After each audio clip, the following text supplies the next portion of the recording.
I'd like to welcome Jim Furyk, our 2021 U.S. Senior Open champion and 2003 U.S. Open champion. Nice little double there. We've talked a little bit about history. What are your thoughts about that historic group of golfers that you're now part of? Well, it's it's an honor. It's humbling. You mentioned the names that were able to win both the U.S. Open and the U.S. Senior Open. I'm blessed to be named in that group. So excited, and it was real nice to come out last year. And probably the U.S. Open was the one event that I had the most opportunities to win as far as major championships. And I had some definite heartbreak, but the 03 win was a highlight of my career, and then to be able to come out and in my first U.S. Senior Open be able to win the golf tournament was a lot of fun. So a lot of great memories from Omaha, and one of the things about winning an event like this is you don't come back to the same golf course. So, but to be coming back to Pennsylvania, my home state, only a couple hours from where I grew up, is a lot of fun. And I had heard so much about Saucon Valley growing up and never had been here, so kind of a great place for me to be able to come and defend.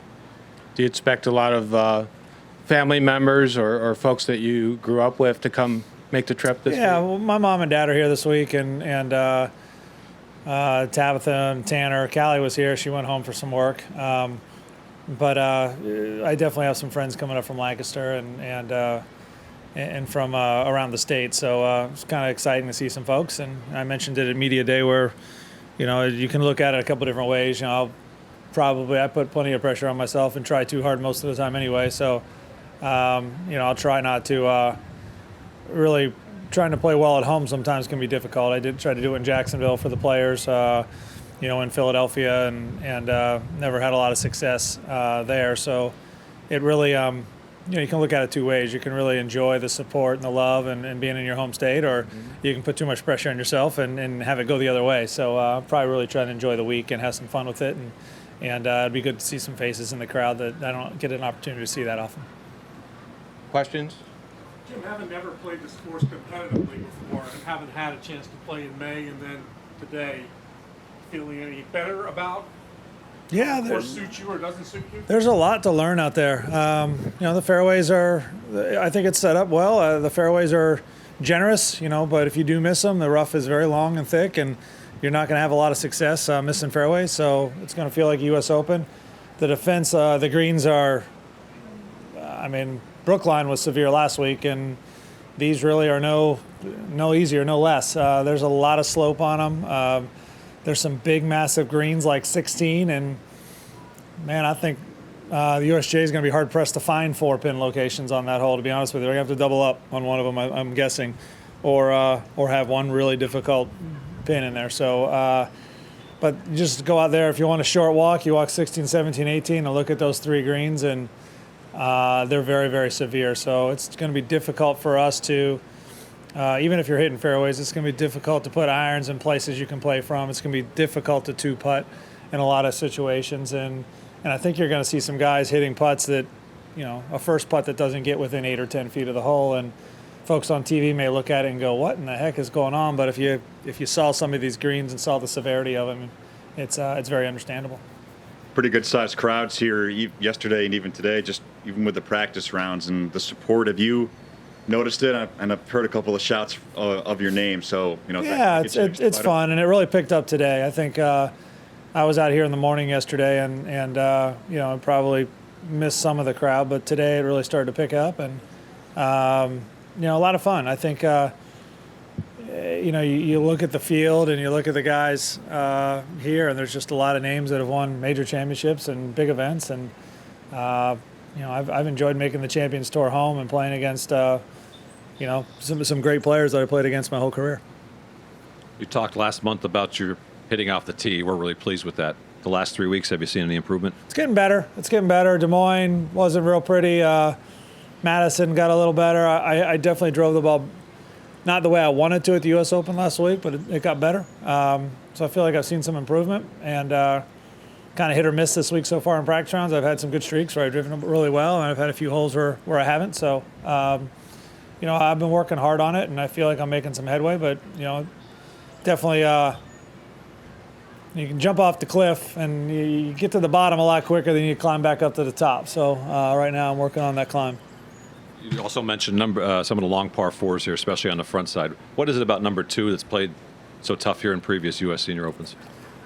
Well, not only is it long, but it also has an extremely sloping right to left fairway. So if you do try to get aggressive, and if it's downwind and you got driver, and maybe I can get it up there for a 6 or a 7 iron in my hand, but at that point the fairway sloped, cambered real hard right to left, and it's very difficult to keep that ball from running into the left rough. If it's playing long into the wind, you don't get as much of the camber, but heck, I might hit a 5-wood or a 4 iron in there too. So it's a long hole, and the green.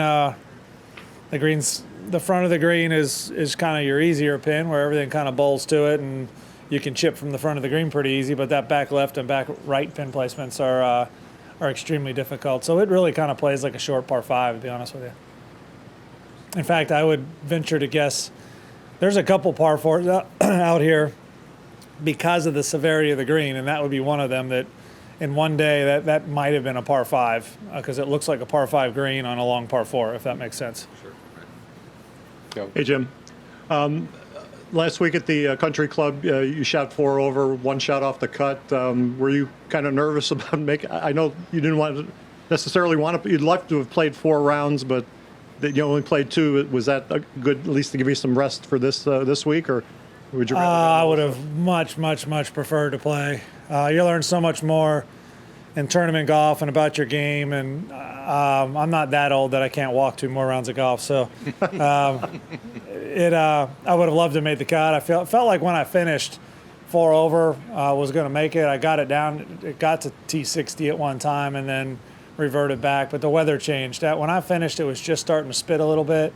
And once that teeny little bit of rain went through, the wind just kind of laid down, and the scores got a lot better in the afternoon. And I was disappointed, but really, there's not much more I could have done on Friday in my round. I had a putt on 7 that just kind of crawled over the left edge, birdied 8, made a nice up and down to 9. There's really not much more I could have done in my Friday round. It's just I put myself behind the 8 ball. It was 3 over through 3, and I think 3 over through 5 on Thursday, and then it was a fight. The rest of the day it was kind of a fight. And I kind of grounded out and held myself in and gave myself a chance with that 74. But, that's the round that really got me. Right. Was your Friday round encouraging enough to give you some, confidence going into this? Yeah, I felt week? good about it. I mean, conditions were tough. I definitely played in the I definitely kind of got the bad end of the tee times last week with, Thursday, the afternoon, it picked up a lot more. And the scores were higher, but to go out there on Friday and shoot 70 and play a good solid round of golf and hit a lot of good shots, good recoveries, putted real well last week. So there's a lot of positive I pull from it, and as I said, I drove the ball a lot better as well. I just didn't on Thursday. I didn't drive the ball as well as I needed to in the U.S. Open, and that kind of jumped up and bit me a little bit, and that's the over par you saw. Okay, thank you. And just to follow up, does the mental side of having to go through a U.S. Open the week before this, does that get you mentally prepared or sharpen you for you're going to go through this week? Yeah, I've been a little worried just about energy, and making sure I didn't wear myself out this week. But it's a little of both. I mean, the U.S. Open kind of takes a lot out of you, both mentally and physically, because it is so demanding. But then to go ahead and play 2 of those in a row is, there is some okay, I need to recharge a little bit. But that being said, I mean, the conditions last week, the heavy rough, the narrow fairways, the difficult course with the extremely severe greens. I mean, that's all really good preparation coming in for this week. And this one's not going to sneak up on me, put it that way. I already went through it last week. So it's just a matter of having my game in good shape and playing well. Yeah. Brian's a pro. He stole my question, Jim, about the prep last week helping for this week. If you could maybe say, is it more physically taxing or mentally taxing to do the back-to-back? Probably mentally. Brookline's a pretty good walk, and the back 9 here is maybe a little bit of a good walk in spots, but it's more, I think, the U.S. Open, you never get an opportunity to kind of take a breather or have a hole where kind of an easy hole. You put in the fairway in a wedge and maybe aggressive trying to make a birdie. You always feel like at the U.S. Open that, if you let your guard down for just a split second, you can make a quick bogey. And so I think it's probably more mentally taxing than anything else. And maybe with the two rounds last week, I definitely had a chance to recharge on that side of things. But I know that I don't want to play 3 U.S. Opens in a row. Put it that way. So two's plenty. You've earned a reputation, I think, on the PGA Tour as a grinder. Is that why you've played so well in tournaments like the U.S. Open and your first Senior Open? I've shot some of my highest scores in U.S. Opens as well, but I think when I'm playing well, this style of golf lends itself to my game. Hitting fairways, putting the ball in good positions with iron play, short game, getting the ball up and down. U.S. Opens are held on kind of old historic golf courses for the most part, Wingfoots and Pebble Beach and, a place like Saucon Valley. And I grew up, in the Northeast playing golf courses like that. So I'm comfortable and it feels like home to me when I'm at the U.S. Open. If grinding it out and making a bunch of pars and shooting even pars a good score, I'm very comfortable with that. And if we have to go and shoot 25 under like in Las Vegas, I'm comfortable flipping the switch and trying to get more aggressive as well. It's just trying to, in an event like this, like if we get some rain, if the greens soften up, then you kind of have to, you go in with a game plan of kind of an idea of what you think may win score-wise, and all of a sudden you have to change on the fly. That's when it gets a little tricky. You may make it a little aggressive. So that happened a little bit last year in Omaha where we got some rain, and I was able to go out and shoot a couple good scores when the golf course was soft on Friday and Saturday. You played with Duvall today. Did you ever ridden him about, hey, I shot 58, you're 59? He still thinks his round was better because it was 13 under. Mine was only 12, so we're kind of at a nice standstill. So played a lot of golf together growing up, and when we were on the Corn Ferry and young on the PGA Tour, we played a ton of practice rounds together. So it's nice to have him back out on the Champions Tour, and we actually get together and play a lot of rounds together now. Ernie Els early talked about concerns about this tour and its future based on what's going on in the world of golf. Do you have any of those similar concerns?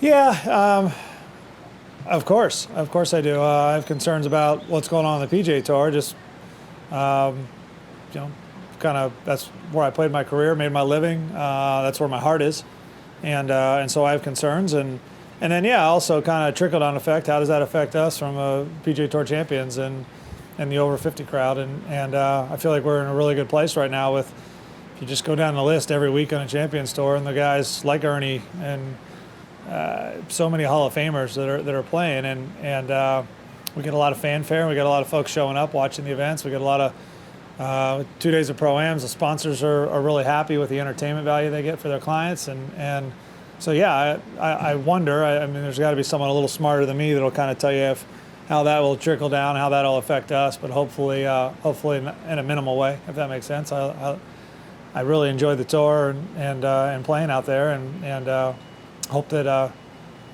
effect is not very strong. Anyone else? Okay. Jim Furyk, thanks for your time. Best of luck this week. Thank you. Thank you. Appreciate it, Thank you, guys. Jim. Yeah.